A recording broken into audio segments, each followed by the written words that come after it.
Okay, what's the best part of your day? Greetings. All right, so we back, y'all. So we're talking about the morning of the 2024 presidential My head's bigger than hers. election or selection. So the last thing we was talking about healthcare, the healthcare system, the hope in it, the hopefulness and the hope loss, and just trying to come to balance on that issue. I think the last thing that I was saying was, a lot of people have lost hope in the healthcare system, especially since after the pandemic and everything that was going on with that. You got anything you want to add, babe? All right, let's transition into like optimal health as well. And we talked about abortion, and that's part of the healthcare system as well. So let's transition into optimal health as well. Okay. Well, hold on. Before we do that, that's okay. Let's talk about immigration, because that's another big one. So Trump says that he plans on really, zoning in on illegal immigration. I'm not telling you not to talk about what you're talking about. I'm saying you're talking about like the hopelessness in the healthcare system. I was saying, translate that into optimal health as well, because that's where your hope lies. Well, okay, so my political stance. No, I believe that it first starts with nature, right? Now, when I was looking at the Constitution, I didn't see God in it. Okay, I never seen the word God in the Constitution. However, I did see nature. And, since that's the closest term that they used in the Constitution that correlates with God, where was I going with that? No, I was just saying, you were talking like the hopelessness of the healthcare system. Yeah. Because it's politicized and capitalized. Mm-hmm. And I was saying, we don't want to leave it there, hopelessness. So we were saying, I said, let's transition the healthcare system into optimal health as well. So God is the nature, right? I voted. You want to know who I voted for? Who my vote lies with? God. Okay. I feel like whoever you voted for, that's fine. That's your business. Whoever I voted for or didn't vote for, that's fine. That's my business. But the ultimate king on the throne in government and power is God. Mm-hmm. So that's where I cast my vote to. I feel like whoever win or would have won or whatever, God is in the midst. God made the system, and that's where my hope lies. Yeah, truly. That's where mine lies too. And just like, having said that, then we could look at the circumstances of the healthcare system and how they try to adopt abortion. And abortion is not really a healthcare issue, it's a personal issue. And when you put it that way, then it's not up for debate about whether somebody should be able to do it or not. When it becomes a personal issue, like my wife was elaborating on, if we worked as a community where we were supportive of people's decisions instead of judgmental or pushing the narrative that it's easier to make that decision than it is to go ahead and carry it out. It's too many plays. It's too many. Let me see. What's the word? It's too many people poking at a circumstance that involves life. That's nature. So right, and that is in the Constitution. Yeah. The rights to have life and live it more abundantly. You know what I'm saying? That's what I feel like. What it really is supposed to stand for. And I think that part of the reason why the healthcare system is upside down is because of, well, for one, capitalists, it's big money in healthcare. However, the food, it starts with the food. Like, if we had better food to eat, if everything wasn't cloned and synthesized, AI, we would have a better health as individuals, and we make better decisions. So that's a key factor for me. I think that health is the first, how you said, medicinal, essential.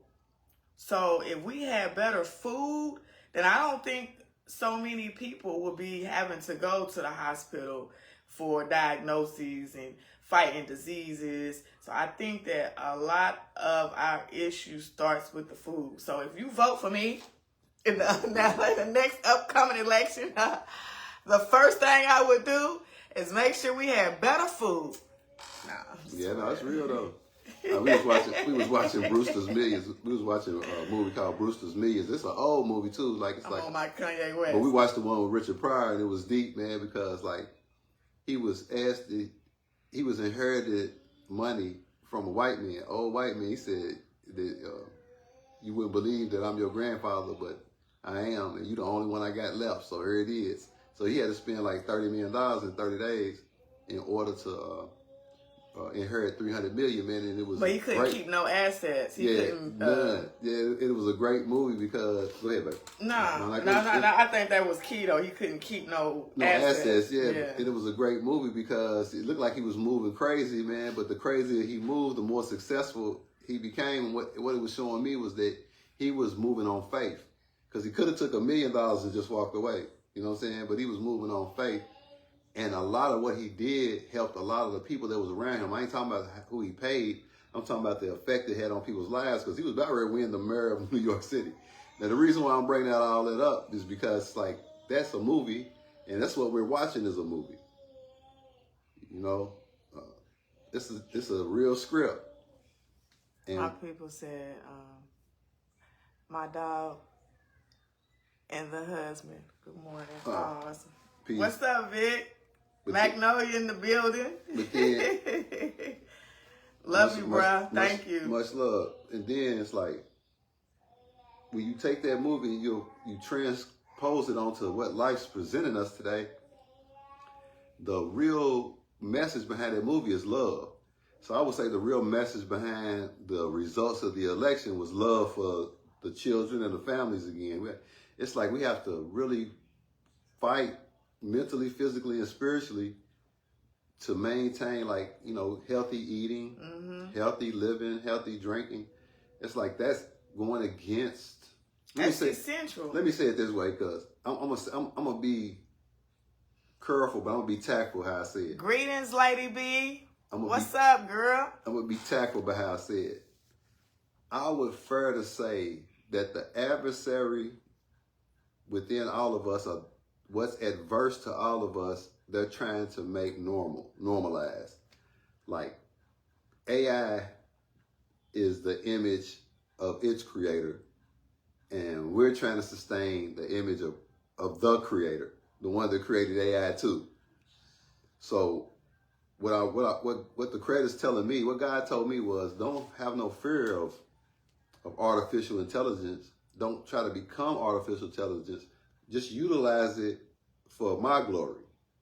And the way I glory and give God the praise is by trying to eat right, trying to live right, try to make proper decisions. You know, just try to reflect how God's moving in my life, not religiously, because that puts everybody like on a scale, and you gotta live up to this and live up to that. No, it's just for my life. But in the sum total of my life, I gotta give God the glory. I gotta give God the praise, because God is an integral part in my heart. Because he knows my heart. He knows my bad side. He knows my good side. And I know it that my atonement and my rebirth or revival is coming through how I take care of my body with my thoughts. Not just what I put in my body, but what I put in my mind too. So I think that the first thing that we need to take a look at when we look at health care system is the agriculture, the food. Not too much headed to work. I'm tired of being watching the election, and I cannot believe Trump won.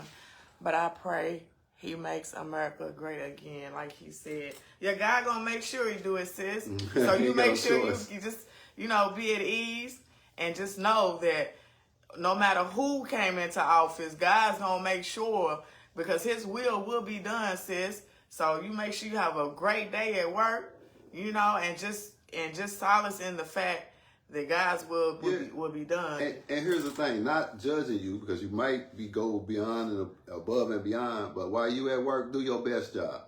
Yeah. You see what I'm saying? Reflect God in your work. You see what I'm saying? And your day, you won't be tired no more. You won't be weary no more, because you'll feel the revelation. You'll feel the revival of it. And then here's the thing. A lot of times we feel revival and then we don't do nothing with it. You know what I'm saying? When you feel revival, there's something that's not convicting you. It's something that's convincing you that it's something to do different now. And whatever that is, don't let it be a conviction. Let it be convincing to you.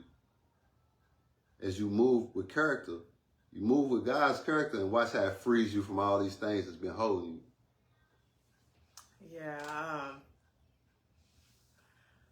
Yeah, it is a weary time, like leery. It's just, I don't know, we're living in a very interesting time. And I just hope that you guys stay encouraged, you keep the faith, and just know that God will have the victory. And, sometimes, a lot of times, that's what's gotten me through, just knowing that. Because this life can be very up and down and fickle and disappointing. But I just have to just know that God is in control, no matter what. Yeah? So everything's going to be all right, sis. Keep your head up. So you are Kamala. You are the change that needs to be seen, for real. But what was Obama's, let's say, what was the Democrats' strategy under the Obama administration? Didn't he run under the thing of change? Mm-hmm. Yeah, he did. Yeah. And then what did the Democrats' philosophy with Kamala, what was the main word with her? I don't really know Kamala's philosophy. I really don't. I know some of the things that she was pushing in policy. Oh, hers is we not going back. Hers is we not going back. She said we not going back. That was her thing. Yeah. And Trump's is make America great again. Yeah, so. But needless to say, so immigration. I just want to touch on that. Now, immigrations, aliens, however you want to call it, we have been really affected by it as far as when it comes to jobs and hell, even fighting for living quarters. It has been really affecting America particularly, and especially being down here in South Florida, where it is precedent. What do you got to say about illegal immigration? It's like they've been doing it since the inception of the, I ain't gonna say the Constitution, because they got the Constitution. I know God has the upper hand. Amen. Hey, look, it's a lot. Hey, look, they know they've been doing this immigration thing since, whoever was here first and was chilling, you know what I'm saying? They have a blood right to the land. And Trump knows that, because Trump spoke openly about that in front of Congress. He's talking about the Indians who say they're the Indians. They're not the real people that was already here. Why you saying that, Tim? Because ever since probably like 1492, it's been the same thing. It's been the same game. We're going to bring these immigrants in. Remember they brought the Irish in. Remember they brought the the Chinese. They brought so-called Africans. Remember they brought they've been doing this. This ain't nothing new. They just ramped it up because they try and replace a certain segment of society. Now, I would fair to say if they trying to make America great again, there's two different perspectives on that. One is the policy of let's keep bringing these immigrants in because they'll do the work. They'll do the work for us. And not just that, but they bring a genius with them. Not just the immigrants, but us here too. Black people, I ain't saying black people, but the people who was here first. They use us for our ingenuity, our energy, and our genius. So they benefit from that. They benefit, they don't care who does it. As long as they got somebody to steal ideas from and do the work, they benefit from that. So that would make that perspective of America great again. But what's going to really make America great again is that the people who own the really was here first, we actually going to get what we're supposed to get. So the immigration policy is when y'all come over here, y'all might want to start showing a little bit more respect to the people that was already here. And I ain't talking about slave descendants or none of that. I'm talking about, man, you going to see. Let me tell you something. Down here in South Florida, especially, it's like the Southern hospitality has just totally went out the window. And I don't know if that has anything to do with illegal immigration. But it just seems like the energy down here has really changed. I mean, you could be, for instance, in Walmart and people will have a buggy. You know what I'm saying? Sometimes I feel like because, you know, I'm quote unquote American, that, you know, some people go out of their way to be rude.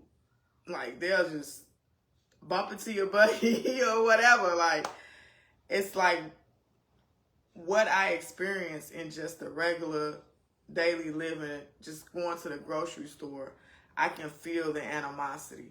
I can feel the energy. I can feel for the constant struggle of fighting for resources. I feel it. I experience. So I can't help but, you know, acknowledge it.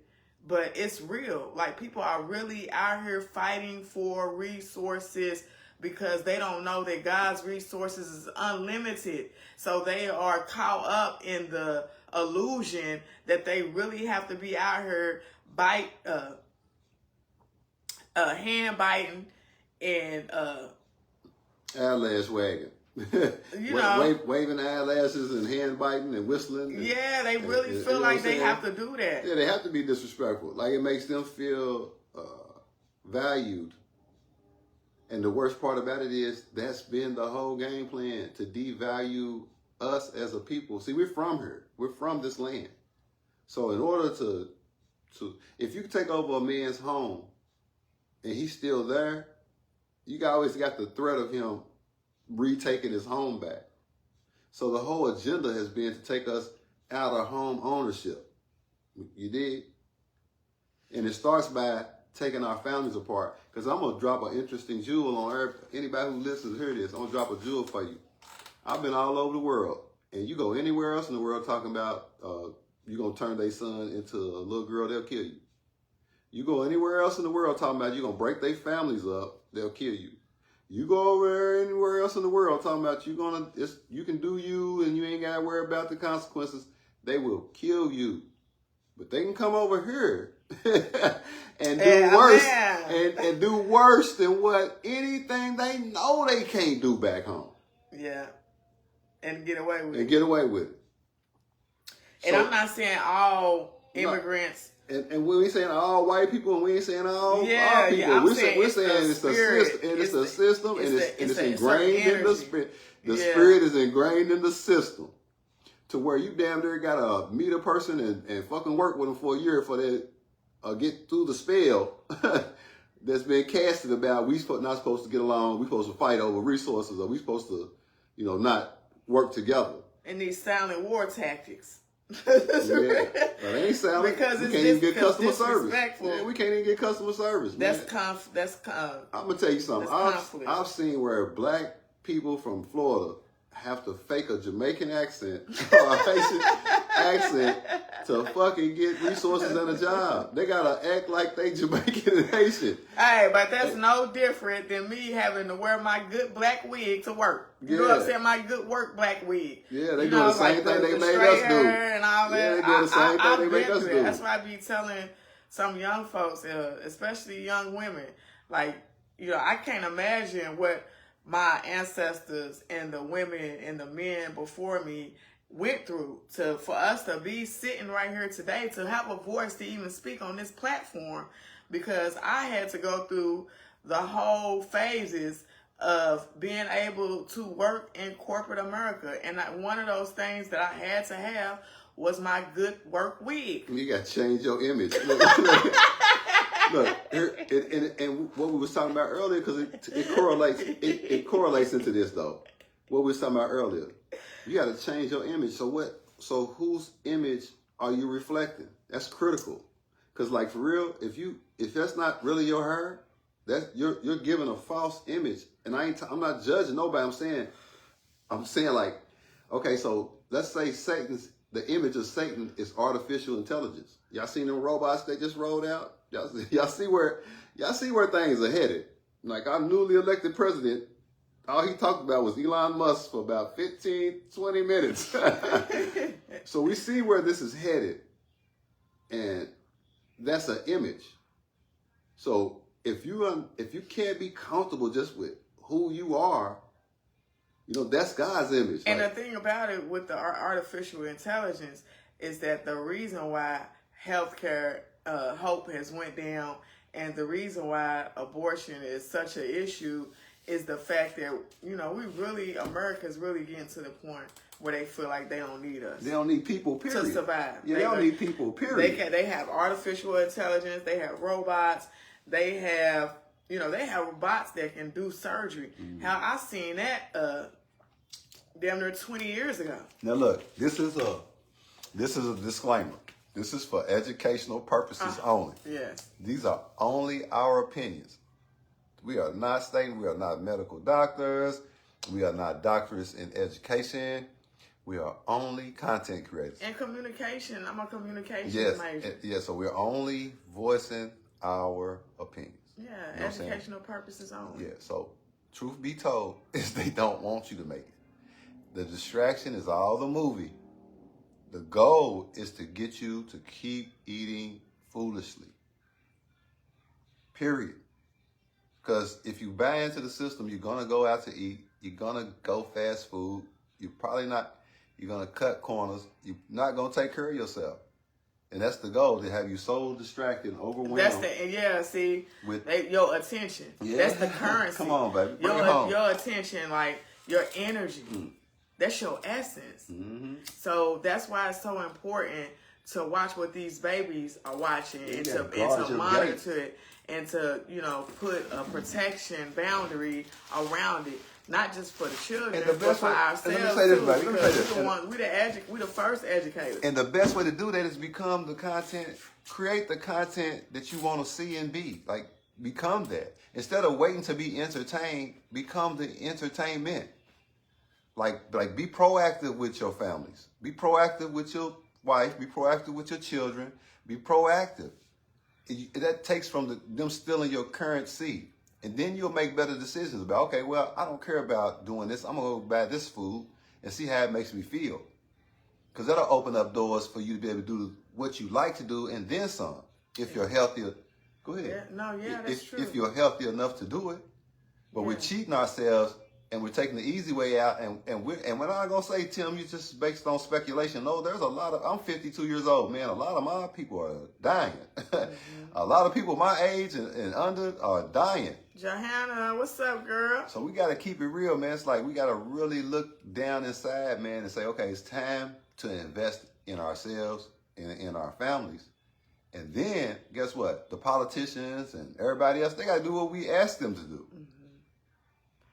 So if anything, what I would like to do, if I was to entertain, supporting politics and stuff, is what I'm doing.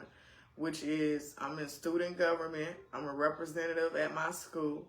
Like, I'm really out here trying to be the change that I want to see.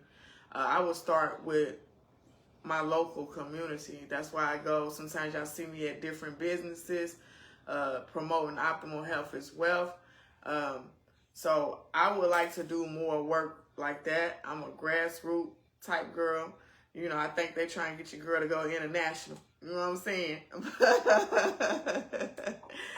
But no, seriously, like I really like to be out on the scene to see firsthand for myself, especially being a broadcaster, you know, / journalist. I'm just naturally investigative. I'm naturally curious. You know, I have a natural curiosity, so I like to see stuff firsthand. I like to get firsthand information. I like to be able to know what I'm talking about from experience. Yeah. Well, we're gonna give God the glory because we've been asking Him to order our steps, man, and it's starting with us working on self, you know, because we both doing therapy, you know what I'm saying? So that's working on self. We both open and honest enough to, you know, say it out loud, and then God's working through us. You see what I'm saying? It's not an outside entity just doing something. No, it's working through us. It's helping us make better decisions, like. And so, I'm not the healthiest eater. Listen, I have struggles. I try to get on here and be vulnerable sometimes. Not try, you know what I mean? I am vulnerable sometimes when I get on here. Not because I want to be, but just to let you guys know, look, I'm human too. I'm working through my shit. I'm working through my struggles. I have a hard time. I like to eat. Somebody asked a question on Facebook the other day. They said, what are you good at? I'm good at eating. I'm a good taster. I can tell you I got great taste buds. So I can tell you if it's good, bad. I'm a great tester when it comes to taste and food. So that's what I like to do. My husband said I need to be one of them people that go around and make sure everything's up to code with the food. I agree. Well, while we saying up to code, we're going to continue to give God the glory because my wife got a genuine, unique opportunity. And, you know, we're going to speak on that because the reality of it is, not for real, we're going to speak on it because the reality of it is that it's kind of critical. It kind of fits into all we're talking about. The only reason why I be so nervous, and maybe it's some of y'all out there like me, but sometimes I be so nervous to fully, you know, disclose what God is doing in my life, not because I'm not appreciative or grateful, and not because I'm not excited about it, but because sometimes I feel like when I can overshare, and then I feel like I can kind of mess up my blessing, or I feel like I'm being prideful and putting it in somebody's face, and that's not really what I'm doing. So I have not been all the way transparent about what God is doing in my life because sometimes I be scared that I can offset it by oversharing. Well, walk through your fear and do it tactfully, like, because see, optimal health is wealth. And when we first started, I didn't know what we was going to talk about when we did this video, but we talking about politics. So it's only right, man, that God put you. Well, let's pray. Let's pray first. Okay. Thank you, Creator, for what you're doing for us in our lives. Now, come on. Pray. God, please allow me to let your will be done. Let your will be done. And order my talk, order my walk, order my thoughts, order my steps. Just order me, Lord. Order our families. Order your protection. Order your justice. Hallelujah. Order your freedom. Your sovereignty, Lord. You know, we have dominion. You said we have dominion, Father. So let us walk in our purposes with your intentions, Lord. With your courage. And with your character. Yeah, walk us through, and with your courage, and walk us through our fears. You know what I'm saying? It's a lot. It's a lot. All right, so. Proud husband face. For real, I'm proud. I'm extremely proud. So I've been sharing on here about, you know, my journey in school and me walking into my career, aligning my purpose. So I just been afforded the opportunity to potentially work for the federal government. It took me a while to get my resume together. And I'm so grateful that I have the potential opportunity to work for the federal government because it it was something that God brought to me. And, you know, I didn't, it's not like I woke up one day and said, I want to work for the federal government. No, it's like, it's just something that God presented to me, and I'm taking the necessary steps to, you know, walk in God's purpose. So I finally got my resume together after I went to the Career Center probably like 7 or 8 times. It took me probably a month to get my resume all the way together. And to be honest, it's still not exactly where it needs to be. But this is the very first time that I've done a resume in my working years. And it truly reflects who I am, what I've done, my accomplishments, and, you know, what I represent as an employee. And so I'm nervous because I never said, hey, my goal is to work for the federal government. However, I'm just like, Man, I'm watching how the Most High is placing and positioning. You know, like, we need people with integrity within God's kingdom. And when you move, like, no matter who you work for, you still can represent God's kingdom in your work. You see what I'm saying? That's the opportunity. See, the opportunity outweighs the fear. You know what I'm saying? And then when you move godly. You know what I'm saying? So policy you don't have to succumb. You don't have to sell out. You don't have to be against the people. You know what I'm saying? You're actually supposed to be for the people. Like, governmental is like to govern your mental. So if somebody's in a position with knowledge and they can assist you, like say you do the land bureau or whatever, you can make sure the right people get the right land, because can't nobody come and say, here, I got $10,000 to $100,000 for you if you make this go my way. Yeah, because God is telling me, like my husband said, to either walk in the position of the land bureau, the land management bureau, or agriculture. And that's key, because what we said, food, right? So land that's the groundbreaking for the food, and then agriculture. So really, I feel like with those two sparking my interest, like, dang, that's deep though, ain't it? So whoever's in Tallahassee, just we on our way back up to Tallahassee, man, to figure out whose land is whose. Because see, guys, like, it's deep, but for me, God can't reveal everything to me at one time. It has to be a succession. Because if I had all the information at once, I'm going to use that to my advantage. He don't want my advantage. He wants the advantage. He wants everybody to get what they're supposed to get. Like, he wants everything to be done fair. And it's one thing about me, I might not be like but my wife has a lot of integrity. You know what I'm saying? My job is to enforce that. Not on her, but through her. Because when God moves through her, he's moving. So I'm going to make sure that, things happen. So if I had all the information, trust me, y'all heads would have been busted a long time ago. But because God's merciful, he's quick to forgive, you know what I'm saying? I'm going to leave a lane open for you to just come on and tell the truth. You ain't got to do it on camera. You come off camera and tell the truth. But y'all withholding some type of information and evidence. Or that's why y'all not going to be working for God's kingdom or have a federal government position. You know what I'm saying? Because you compromise. You see what I'm saying? And the beauty of it is I'm going to show you how God works. God can take generational curses and reverse them. Now, I don't know what Miss Mary's doing. I'm going to keep it real.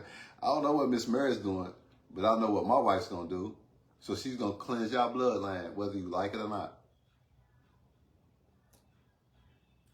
And so, what I realized going through the first interview process for this federal government position is that I do have integrity. And not only do I have integrity, I've demonstrated it through the course of my works. Like, I've had to have demonstrated that. Like, don't get me wrong, and I'm gonna wrap this up, but I always knew that my greatest attribute was my integrity. I knew that because I never forget when I was probably about 5 years old. Matter of fact, I was living in Magnolia. Shout out to Magnolia, Tally Ho.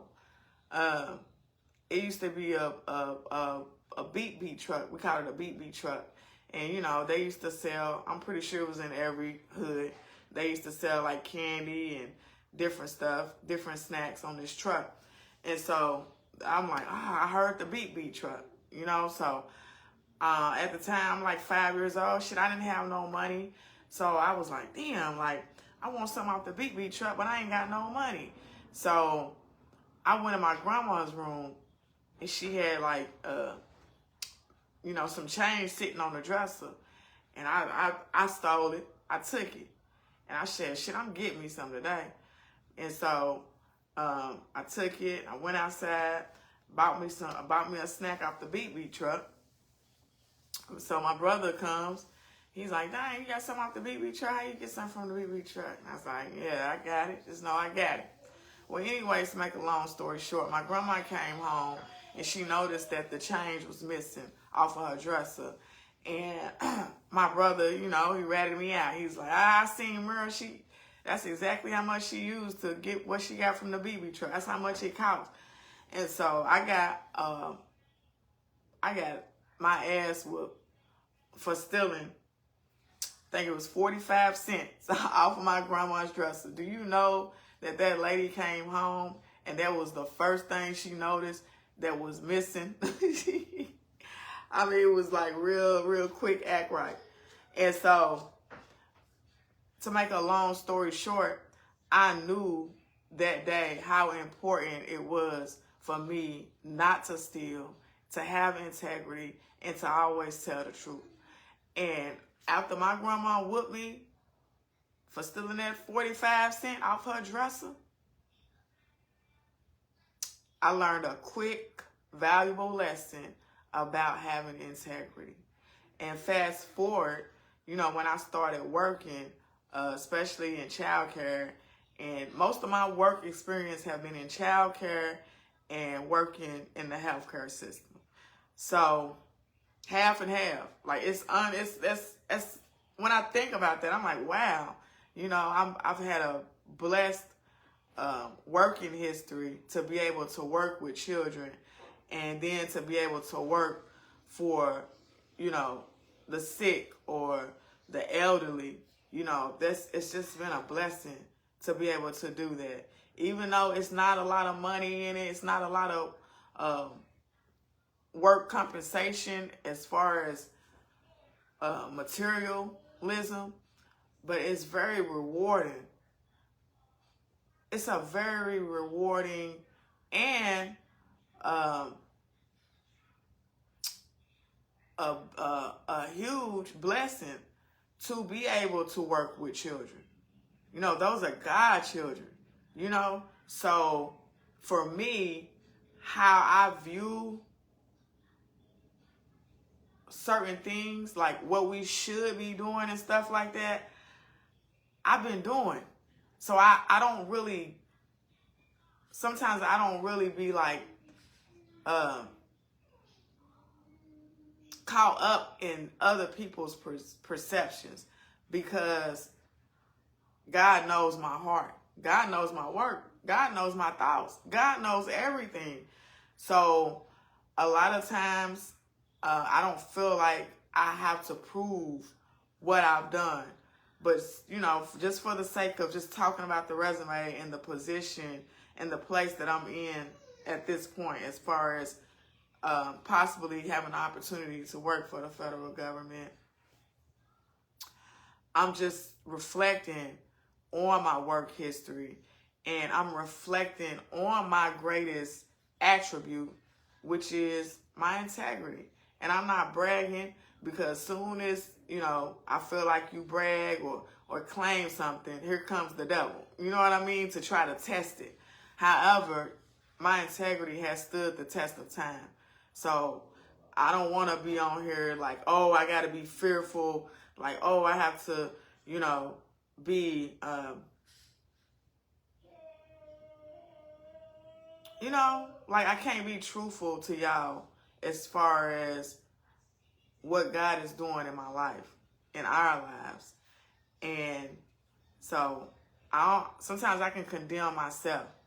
And it's certain things that God is working with me on that I am like really grateful for, to just be able to be conscious of my weaknesses and not necessarily, you know, having some compassion for that and not necessarily condemning myself for that, and being able to say, hey, you know, sometimes the display of vulnerability is important because it's not always about me. Sometimes it's about somebody else. Sometimes I get off of here after I done share my testimony and I feel worse than what I did before, but then the next day I'm at peace with it because I realized that it wasn't for me, it was for somebody else. Your gift isn't for you, really it's for you to give it away. And so I'm selfish sometimes when it comes to that. I'm selfish sometimes when it comes to sharing, only because as much as I don't want to care about the opinions of others, and as much as I try not to get caught up in that, I do care about how I represent myself to the public, to my community, you know, my children, my family. I do care about that. But in the same token, my testimony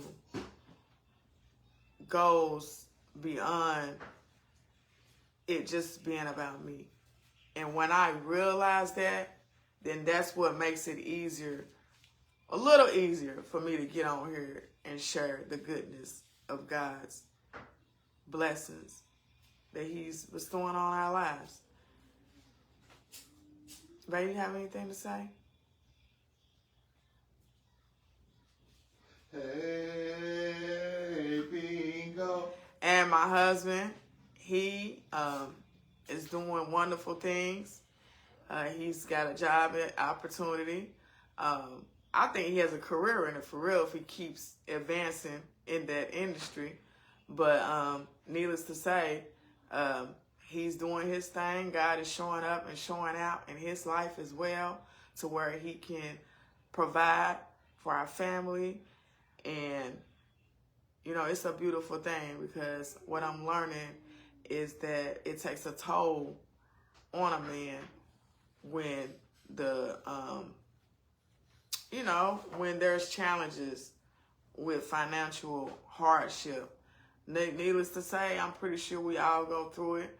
We just crazy enough to get on here and talk about, you know, what we go through. We don't put everything out on here, just like I reluctantly just shared my potential job opportunity to work for the federal government. I never, like I said, I never saw myself working for the federal government. I don't know. I say that, but I always knew that I wanted to, in some way, be the change that I wanted to see, which is uplifting my community and demonstrating that on a daily basis. Not preaching, not necessarily teaching, but just being. And so if that is translating in those forms, then hey, each one teach one, you know. But yeah, your girl's about to start working for the federal government. Somebody said, one of my professors said, you about to go work for the federales? Hey.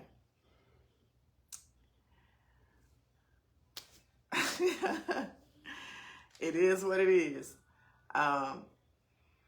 But my mission in life is not to ever come off like I'm on a pedestal or that I'm better than or anything, man. I'm just grateful to be able to share my attributes, my positivity, my dues and debts to society, and the give my children the love and the necessary essentials that they need. And unfortunately, in this world that we live, it takes resources. And, but thank God, it's God's resources. So I always keep that in mind. I know we did a video on principles and career. Remember, babe? And, You talking about what's love got to do with it? No. The one with principles and careers and stuff, and how they don't mix. And or how they mix, because I'm pretty sure that everybody have principles and stuff. But like me and my husband was talking earlier,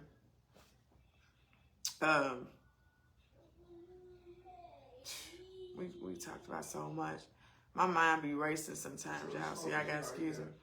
But the mentality, no matter where you go, we always take us with us, right? So a lot of times it don't be about the work. It be about the work that God is doing in us. You know what I mean? That we have to show up with at work. So do I feel any reservations as far as if I can do the job, the work, working as a federal government employee? No, I don't fear that. My anxiety arises is when I think about workplace conflict, or when I think about the balance of work and family, or where do I draw the line with principles and career and things that's what I struggle with. Well, being open, man, being able to talk and communicate with your husband is critical. Like being able to talk to me about what's going on, not just with you, with your job, like just what's going on in our lives. It's helped me out tremendously, being able to talk with somebody, specifically you. You know what I'm saying? To be able to conversate and talk about things, because then I can make a more moral, a better godly decision. You know what I'm saying? And then that also goes back to the root of everything we just talking about, what you eat. Like, it's critical what you put in your stomach, because it can feed your ego. If you're feeding yourself the wrong things, you can feed your ego. So when you get in a position, then you ain't gonna see it as a bribe. You ain't gonna see it as a compromise of your morals and your principles. You're gonna see it as another decision. And whether or not I seen fit for me to work for the government, God sees fit. And God was there when I was wiping butts. I'm talking about from children to elderly. Like, God was there. God seen. Like, that's what I'm having to realize. Like, God was there. He seen me demonstrate this integrity so much so that he bought the opportunity for me to be able to work for the federal government. So I'm just thankful that God knows my work. God sees my work. God sees my value. And with that being said, then I have to see it too.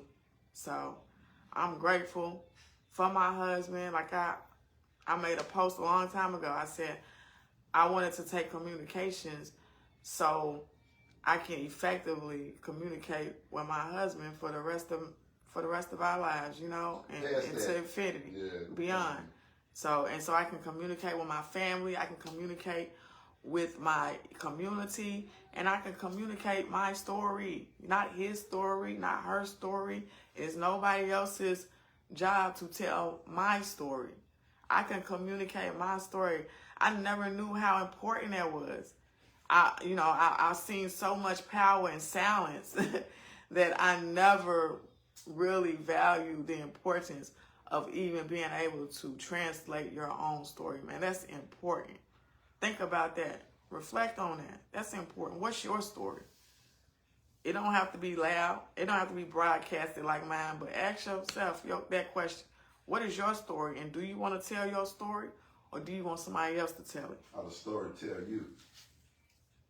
You know what I'm saying? That's what we're doing. We're being entertained. We're being entertained by stories rather than telling our own story. We don't see the value in our own story. So we're being entertained by stories. You know what I'm saying? Yeah. And in the meantime, people are dying, and they're benefiting off of your story. and walking dead too while they're benefiting off you watching your story. It's deep. It's deep. But anyways, I don't really have much else to say. You know, I just wanted to say be encouraged. I know there's a lot of energy that's in the air. And this is God's kingdom. This ain't no man's kingdom. Let them do their thing, but this is God's kingdom. So let God's kingdom come on earth as it is in heaven. Give us this day our daily bread. Man, and forgive us, for our trespasses as we forgive our debtors. Did it to us too. Thank you for that freedom, Lord. Lead us not into temptation, but deliver us from evil within self. For thine is the kingdom, the power, and the glory. Forever and ever and ever and ever and ever and ever and ever and ever. Amen. It's a lie. And it's your girl, Samira LaRosa, coming to you live once again, straight out of South Florida. All right, y'all. Remember, optimal health is wealth. Be great, as my husband said. Peace.